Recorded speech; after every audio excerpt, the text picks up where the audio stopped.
nau'in sihiri da yawa. Akwai sihirul junun, a ji a yi sihiri a mai da mutum mahaukaci.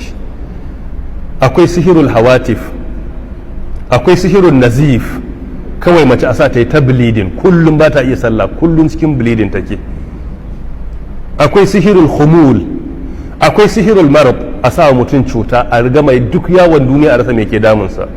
Duk yawon duniya sukan yi sihiri a sa mutum ƙwarya ma a ciki, zama babu daɗi, kawai ƙwarya ce a ciki. Duk waɗannan nau'in sihiri ne, kuma duka da aljanu ake, kuma ba a yi dole sai an kafirce wa Allah, amma an yi imani da Allah baya iya yiwa. Daga cikin sihirul tafriq da ake iya gane raba tsakanin miji da mata, me yasa aka kira shi a nan Qur'ani bayan akwai sihiri da yawa? Saboda daga cikin mafi munin sihiri a duk duniya, mafi girma, mafi illa, shine a yi sihiri a raba miji da mata suna zaune lafiya. Shi yasa ga hadisi a Bukhari da Muslim, hadisi ne mashhuri mun sani cewa inna shaytan yad'a arshahu alal ma fa yab'a sarayahu, shaytan zai zo ya zauna akan ruwa sai ya tura rundunonin yakin sa, kowa ya je ku batar da mutane. Wani sai ya zo ya ce ai na sa wani yayi zina, sai ya ce ba laifi amma aikin ka ba babba bane. Wani sai ya zo ya ce na sa wani yayi sata, to aikin dai ba babba bane. Sai wani ya zo sai ya ce ai da naje ban rabu da wani ba, san da na raba shi tsakaninsa da iyalinsa, na sa gaba babu zaman lafiya ko na raba auren. Sai shedan ya ce ku matso da shi, fa yuqarribuhu ilai, sai shedan ya ce kai ai kai ne babba, matso kusa, sai ba shi wajen zama, sai ce ni'ima anta, kai ma dalla da kai. Duk masu aiki nan babu wanda ya aiki irin naka, saboda dole sai an zauna lafiya a cikin aure ake haihuwa. Yanzu duk nan ai albarkan aure ne da haihuwa ko? Akwai wanda ba albarkan aure aka same shi ba? To duk annabawan da Allah ya turo mana, in ka cire annabi Adam da annabi Isa, wane ne ba albarkan haihuwa aka same shi ba? Duk wani mutumin da kake ga alherin sa zaka daga ka ce muna alfahari da wani a duniya, aure aka haife shi.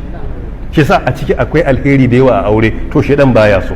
Shi sa a duk sihiri daga cikin mafi muni shine sihirin da ake raba miji da mata, ko a raba auren ko kuma su waye gari ba sa kauna, ba sa jin daɗin juna kwata-kwata, kuma ana wannan sihirin. Daga cikin alamar da ake gane sihiri kamar yadda Dr. Wahid Abdulsalam Bali hafizahullah ya faɗa, shine za ka ga na farko babu wani dalili mai karfi, sai ka ga kauna ta koma kiyayya kuma mai muni. Shi ya san kowa sadan suna son junansu, amma yanzu babu wani dalili mai karfi. In ka zauna da shi babu hujjan kiyayya, in ka zauna da ita babu hujjan kiyayya, amma babu kuma kaunar yanzu. Alama na biyu da ake iya samu shine zama idan suna mu'amala haka ta aure tsakaninsu da juna ta shari'a, babu wanda ke jin daɗin ɗan uwansa. Alama na uku shine ɗan ƙaramin abu sai zama dalilin fitina a gida. Haka kawai yayi alwala ajiye takalmansa a bakin falo yana sallah, ta taka takalmin, akan wannan aka yi ta bala'i, akan taka silifas ɗinsa. Ko kuma ta dafa masa wani ɗan abinci, ya ce ta je ta yi kunu, sai ta ɗan yi kunun shiga ya ɗan yi yawa a ciki. Yau wata uku ba sa magana, me? Saboda ai ta sa sugan da bance da saka ba cikin kunu. Shine abin da bai ta karya ba sai ya wanzar da gaba tsakani. Duk yana daga cikin alamar sihiru tafriq, raba miji da mata a aure. Na daga cikin alama idan ya fita sai ta ji gidan yana daɗi, yana dawa sai ta ji ba ta jin daɗi. Shi idan ya fita hankalinsa ya kwanta, yana dawowa gidan sai ji gidan babu daɗi. Kawai gari gidanka baya maka daɗi, yana daga cikin alamar sihirin raba aure. Yana daga cikin alamar sihirin raba aure shine matar da bata kai taka daraja ba waje suna burge ka, amma taka kuma kowa ya gani zai ba kai kuma bata burge ka. Yana daga cikin alamarsa shine kowa zai yaba mijinki amma ke ba ta ga kansa, ko kuma kowa zai yaba matarka amma kai ba ka ga kyanta. Duk waɗannan malaman sunna suka ce daga cikin alamar sihirin raba miji da mata. Wani lokaci a raba auren, wani lokaci kuma a raba soyayyar da ke tsakaninsu, shine sihiru tafriq. Sheikh Wahid Abdulsalam Bali hafizahullah a Misira yace ya taba zuwa Saudiya, wani lokaci aka kawo wata mace da aka mata sihirin. Da ya zo shaida ganawa da ita sai fahimci akwai sihiri, sai fara karanta mata Qur'ani.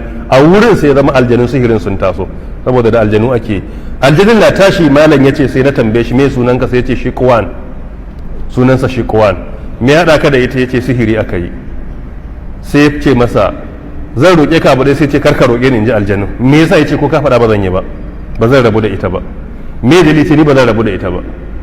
Sai ce ba wannan nake bukata ba, ina so na kira ka zuwa ga imani da wani abu ne. Sai ce to faɗi dai mu ji. Sai fara yi wa aljanin wa'azi akan kadaituwar Allah kaza kaza. Sai ce a shi bai da Allah ɗaya ba, Allah uku ne. Sai ce kai ba nasare ne? Sai ya ce yayi ta masa nasiha malam, yace muka ɗauki tsawon lokaci har muka yi debate da shi.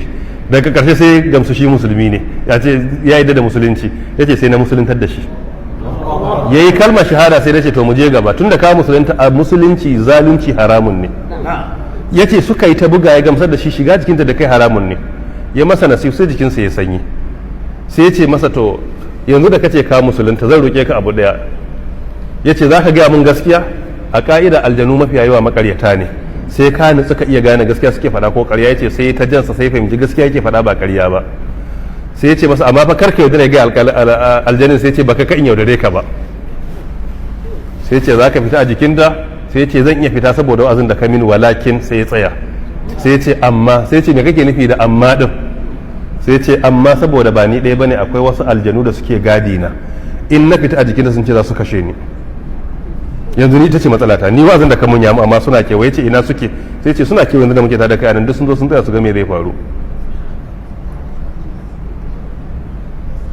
Ya ce da masa nasiha sai ya ce to zan baka makamin da Allah zai kare ka da shi, ya ce haka muka zauna sannan na koya masa ayatul kursi ya iyata, na koya masa azkar kul huwa falaq ila sai ya iya, sai ya ce to zan raba ka da zaka fita jikin da insha Allah ba za su yi nasara akan ka ba, daga sun rufe ka karanta ayatul kursi, kuma sai ya ga haka aljanin da ya fita a jikin ta koma gefe da suka nufi sai ya ce ayatul kursi sai suka watse shi, sai suka gagara cutar da shi, sai ya ce masa haka ne sun gagara nasara a kaina, sai ya ta masa gargadi, sai ya ce ina aka binne abin sihirin, sai ya ce ai sihirin a gidan nan aka binne a cikin gidanta, amma ba sa bari in san wurin dan kar ni ma na gaya maka, idan na gane ina aka binne shi fa aljanin sai a canja sihirin zuwa wani wuri a boye shi, haka aka yi ta yi ba a gane ba, to tukunna haka ya bi mataki har Allah subhanahu wata'ala ya bata lafiya.